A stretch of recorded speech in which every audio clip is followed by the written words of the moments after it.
Did you hear that? I think the rain's letting up. Let's take a look outside. Wait a minute. Do you smell that? I think it's petrichor. What is that, you ask? Well, it's the earthy smell that lingers after a light rainstorm. And as it turns out, Young-Soo Jung and Colin R. Buey posed this same exact question and thus conducted a study in 2015 at MIT looking into what causes that delightful smell. They utilized high-speed cameras and looked at raindrops falling on 28 different surfaces with varying levels of porosity. Porosity being the degree to which a material has open pockets of air and allows liquid, in this case water, to pass through it.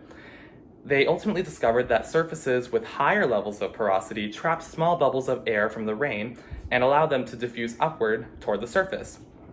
If you've ever opened a can of soda before and heard that distinct popping sound upon opening it, you may or may not know that the dissolved gas in the can escapes as you open the can. It escapes through the opening in the top of the can.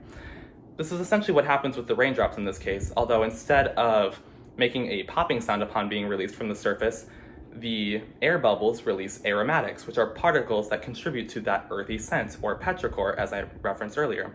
You may be asking yourself, though, why is this important? Who cares what causes this alleged petrichor? Well, this study may allow for a better understanding of other chemicals in the soil, how they can surface and ultimately impact us and the environment around us. Many of these chemicals being much more detrimental than the aromatics that contribute to petrichor. So next time you detect that distinct smell after it rains, you'll be wary of not only the chemistry that goes into this, but also how this could foster future scientific research in the scientific community.